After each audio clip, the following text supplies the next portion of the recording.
ಅತ್ಯದ್ಭುತವಾದಂಥ cinema ಇದು.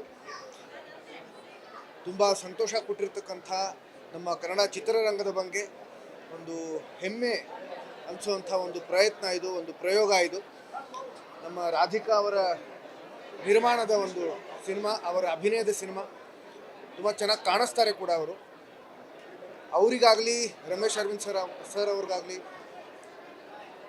ಹಾಗೆಯೇ ಬೇರೆ ಕಲಾವಿದರುಗಳಿಗೆ ಸಾಕಷ್ಟು ಒಳ್ಳೆಯ ಅಭಿನಯ ನೀಡೋದಕ್ಕೆ ಒಳ್ಳೆಯ ಅವಕಾಶ ಇರತಕ್ಕಂಥ ಸಿನಿಮಾ ಇದು. ಸಾಕಷ್ಟು ತಿರುವುಗಳು ಕೂಡ ಈ ಸಿನಿಮಾದಲ್ಲಿ ನಾವು ನೋಡಬಹುದು. ಅಂದರೆ ಒಂದು ರೋಮಾಂಚನ, ಒಂದು ಭಯಾನಕ ಅಂತಂದರೆ ಒಂದು ಹಾರರ್ ಸಿನಿಮಾ, ಅದರ ಜೊತೆಗೆ ಸಾಕಷ್ಟು ತಿರುವುಗಳು ಇರತಕ್ಕಂಥ ಒಂದು ಆಸಕ್ತಿ ಮೂಡಿಸುವಂಥ, ಕುತೂಹಲ ಮೂಡಿಸುವಂಥ ಒಂದು ಸಿನಿಮಾ ಇದು. ಇದು ಕೇವಲ ಮೊದಲನೇ ಭಾಗ. ಈಗ ಎರಡನೇ ಭಾಗ ಯಾವಾಗ ಬರುತ್ತೆ, ಯಾವಾಗ ಅದನ್ನು ನೋಡ್ತೀನಿ ಅನ್ನೋ ಒಂದು ಕುತೂಹಲ ಉಂಟಾಗಿದೆ. ತಾವೆಲ್ಲರೂ ಈ ಒಂದು ಸಿನಿಮಾನ ಹೆಚ್ಚು ಹೆಚ್ಚು ಸಂಖ್ಯೆಯಲ್ಲಿ ನೋಡಿ ನಮ್ಮ ಕನ್ನಡದ ಈ ಒಂದು ಪ್ರಯತ್ನಕ್ಕೆ ಪ್ರೋತ್ಸಾಹಿಸಿ ನಮ್ಮ ಕನ್ನಡ ಚಿತ್ರರಂಗವನ್ನು ಬೆಳೆಸಿ ಅಂತ ಕೇಳ್ಕೊತೀನಿ. ಹಾಗೆಯೇ ಈ ಥರದ ಪ್ರಯೋಗಗಳು ಇನ್ನೂ ಮತ್ತಷ್ಟು ಮಗದಷ್ಟು ಆಗೋದಕ್ಕೆ ಅದಕ್ಕೆ ಅಣಿ ಮಾಡಿಕೊಡಿ ಅಂತ ನಾನು ತಮ್ಮಲ್ಲಿ ಕಳಕಳಿಯಿಂದ ಕೇಳ್ಕೊತೀನಿ. ಧನ್ಯವಾದಗಳು. ಹಾಗೆಯೇ ಮಗದೊಮ್ಮೆ ಈ ಒಂದು ಚಿತ್ರತಂಡಕ್ಕೆ ಶುಭಾಶಯಗಳು.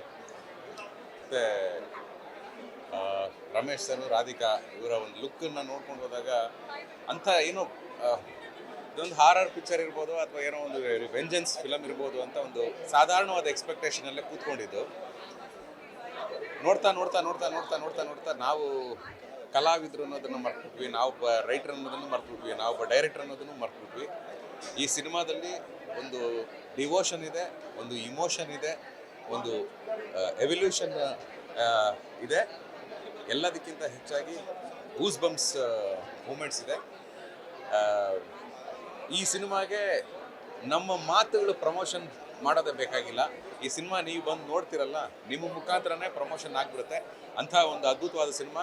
ಸುಮಾರು ಆಪ್ತ ಮಿತ್ರ 2 ಇದೆಲ್ಲ ಆದಮೇಲೆ ತುಂಬ ಖುಷಿ ಕೊಟ್ಟಂಥ ಸಿನಿಮಾ ಭೈರಾದೇವಿ. ಹೊಸ ನಿರ್ದೇಶಕರು, ಅದರಲ್ಲೂ ರಮೇಶ್ ಅರವಿಂದ್ ಸರ್ ಅವ್ರಿಗೆ ಸಾಷ್ಟಾಂಗ ನಮಸ್ಕಾರಗಳು ಅವರ ಅಭಿನಯಕ್ಕೆ. ಈ ಸಿನಿಮಾ ನಿಜವಾಗ್ಲೂ ನಿಮಗೆ ಇಷ್ಟ ಆಗುತ್ತೆ ಅಂತ ಬಾಂಡ್ ಪೇಪರ್ ಮೇಲೆ ಆರಾಮಾಗಿ ಬರ್ಕೊಡ್ತೀನಿ. ನಮಸ್ಕಾರ.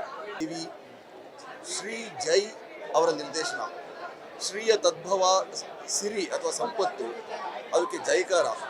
ಸದ್ಯದ ಕಾಲಘಟ್ಟದಲ್ಲಿ ಚಿತ್ರಗಳಿಗೆ ಬಹಳ ಜನರ ಕೊರತೆ ಇದೆ ಅಂತ ಯೋಚನೆ ಮಾಡ್ತಿದ್ವಿ. ಆದರೆ ಇಲ್ಲಿ ಗಮನಿಸ್ತಾ ಇದ್ದೇವೆ ನಾವು, ಅವರು ಆಯ್ಕೆ ಮಾಡಿಕೊಂಡು ವಸ್ತು, ಪರಿಕಲ್ಪನೆ ಮತ್ತು ಪ್ರಸ್ತುತಪಡಿಸಿದ ರೀತಿ ದಾಖಲು ಯೋಗ್ಯ ಮತ್ತು ಸ್ಮರಣೀಯ. ಅದರಲ್ಲೂ ಅಧ್ಯಾತ್ಮ ಅಥವಾ ಅಘೋರ ಅಂತಂದ್ರೇ ಘೋರವಲ್ಲದ್ದು ಅಂತ. ಈ ಚಿತ್ರದಲ್ಲಿ ಅವರು ಘೋರ ರಹಿತವಾದಂಥ ಅನೇಕ ಸಂಗತಿಗಳನ್ನು ದಾಖಲು ಮಾಡುವಂಥ ಪ್ರಯತ್ನ ಮಾಡಿದರೆ ನಿರ್ದೇಶಕರು. ಅದು ನಿಜವಾಗಿಯೂ ಸ್ಮರಣೀಯ ಅಂತ ಅನಿಸುತ್ತೆ. ಅದಲ್ಲದೆ ಅತಿಮಾನುಷ ಶಕ್ತಿ ಇತ್ಯಾದಿಗಳನ್ನು ವೈಭವೀಕರಿಸದೆ ಅಥವಾ ವಿಜೃಂಭಿಸದೆ ಹೇಳಬೇಕಾದ ಕಥೆಯ ಹೆಣಿಗೆಯನ್ನು ತುಂಬ ಅಚ್ಚುಕಟ್ಟಾಗಿ ನಿರ್ದೇಶಕರು ನಿರ್ವಹಿಸಿದ್ದಾರೆ ಅನ್ನೋದೇ ನನ್ನ ಅಭಿಮತ. ನೋಡಿದಂಥ ಎಲ್ಲ ಪ್ರೇಕ್ಷಕರನ್ನು ನಾವು ಯಾವಾಗಲೂ ನೋಟಕರೇ ಮಾಟಕರು ಅಂತ ಕರಿತೇವೆ. ಅವರೆಲ್ಲರೂ ಒಳ್ಳೆ ಜಾದುವನ್ನು ಮಾಡಿದ್ದಾರೆ ಅಂತ ಅನಿಸುತ್ತೆ.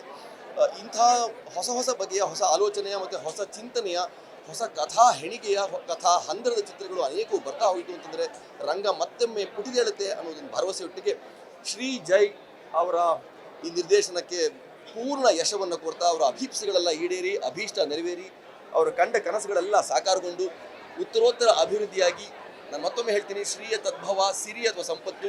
ಈ ಚಿತ್ರ ಕೇವಲ ಸಂಪತ್ತಿನಷ್ಟೇ ಅಲ್ಲದೆ ಜ್ಞಾನ ಸಂಪತ್ತನ್ನು ಸಮೃದ್ಧಿಸಬೇಕಾಗಿರುವಂಥ ಒಳ್ಳೆಯ ಅಡಕವನ್ನು ಉಳ್ಳದಾಗಿದೆ. ಹಾಗಾಗಿ ಶ್ರೀಗೆ ಮತ್ತೊಮ್ಮೆ ಜೈಕಾರನ ಹಾಕ್ತೇನೆ. ನನಗೂ ಅವರು ಕೊಟ್ಟಂಥ ಅವಕಾಶ, ಅವರ ಯಾವಾಗಲೂ ನಾವೆಲ್ಲ ಹೇಳ್ತೇವೆ, ಕಲಾವಿದರು ಯಾವಾಗಲೂ ಅವಕಾಶದಾತರಿಗೆ ಮತ್ತು ಅನ್ನದಾತರಿಗೆ ಒಳ್ಳೆಯದಾಗಲಿ ಅಂತ ಆ ಒಳಿತನ್ನು ಆ ಇಡೀ ತಂಡಕ್ಕೆ ನಾನು ರವಾನಿಸ್ತಾ ಇದ್ದೇನೆ.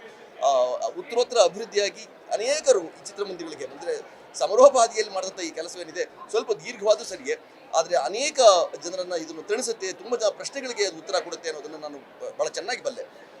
ಈ ಚಿತ್ರದ ಮುಖಾಂತರ ಶ್ರೀ ಜೈ ಅನ್ನೋ ಮತ್ತೋರ್ವ ಭರವಸೆ ಮೂಡಿಸುವಂಥ ನಿರ್ದೇಶಕರು ಈ ರಂಗಕ್ಕೆ ದಕ್ಕಿದ್ದಾರೆ ಅಂತ ಬಹಳ ಧೈರ್ಯವಾಗಿ ಹೇಳ್ಬೋದು.